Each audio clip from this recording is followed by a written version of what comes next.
Result എന്ന് പറഞ്ഞാല് ഞാൻ MD സാറിനെ പരിചയപ്പെട്ടത് 2021 ഒക്ടോബർ മാസം ഒന്നാണ് എൻ്റെ ഓർമ്മ. അങ്ങനെ ഒരു ദിവസം ഞാൻ ഫോൺ ഷോപ്പ് എടുക്കാൻ വേണ്ടി തൃശ്ശൂര് ദാസ് ഹോട്ടലിൽ ചെല്ലുമ്പോൾ നമ്മുടെ MD സാർ അവിടെ ഇരിപ്പുണ്ടായിരുന്നു. അങ്ങനെ ഞാനായിട്ടും എൻ്റെ മോളായിട്ടും ഒക്കെ പരിചയപ്പെട്ട് അപ്പൊ എൻ്റെ മോളുടെ കാര്യങ്ങളൊക്കെ ഞാൻ പറഞ്ഞു, സാറേ 12 വർഷമായി എൻ്റെ മോളുടെ കല്യാണം കഴിഞ്ഞിട്ട് ഇന്ന് വരെ ഒരു കുട്ടി ഉണ്ടായിട്ടില്ല. ഭയങ്കര വിഷമത്തോടുകൊണ്ട് ഞാൻ സാറിനോട് കാര്യങ്ങളൊക്കെ പറഞ്ഞു. സാറ് കുറച്ച് പ്രോഡക്റ്റുകളൊക്കെ എഴുതി തന്നു. അങ്ങനെ 25,000 ഹോം ഷോപ്പിൽ ഞാൻ ആ പ്രോഡക്റ്റുകളെല്ലാം വാങ്ങിച്ച് വീട്ടിൽ കൊണ്ടുവന്ന് അന്ന് രാത്രി തന്നെ ഇത് പൊട്ടിച്ച് മോൾക്ക് കൊടുക്കുകയും ചെയ്തു. അങ്ങനെ ഒരുപാട് പ്രശ്നങ്ങളുണ്ടായിരുന്നു എൻ്റെ മോൾക്ക്. എന്ന് പറഞ്ഞാൽ PCOD തകരാറ്, പിന്നെ സ്ത്രീ ഹോർമോൺ ഇല്ല, പുരുഷ ഹോർമോൺ തന്നെയായിരുന്നു. അങ്ങനെ ഒരു പടി ഭയങ്കര വണ്ണമൊക്കെ ഉണ്ടായിരുന്ന മോളാണ്. അങ്ങനെ ഇത് കഴിച്ചു കഴിഞ്ഞിട്ട് ഒരുപാട് മാറ്റങ്ങൾ എൻ്റെ മോൾക്ക് എൻ്റെ ബോഡിയിൽ വന്ന് അതെല്ലാം കഴിഞ്ഞതിന് ശേഷം ഒരു വർഷത്തോളം കഴിച്ചു തോന്നുന്നുണ്ട് ഇത്തരം പ്രോഡക്റ്റുകളൊക്കെ.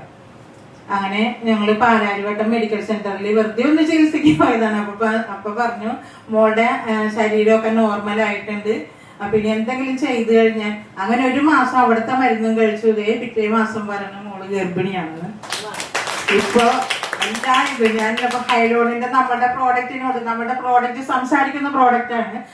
ഹൈലോണിന്റെ എനറോൺ, UT, പിന്നെ 369 ഇതൊക്കെയാണ് സാറ് എഴുതി തന്നിരുന്നത്. അപ്പൊ അതൊക്കെ കഴിച്ചു കഴിഞ്ഞപ്പോ എന്റെ മോള് നല്ല ഉഷാറായി. ചാകാൻ വരെയും പോയതാണ്. ഇവിടുത്തെ ഭാഷയിൽ എങ്ങനെയൊന്നും എനിക്കറിയില്ല കേട്ടാ.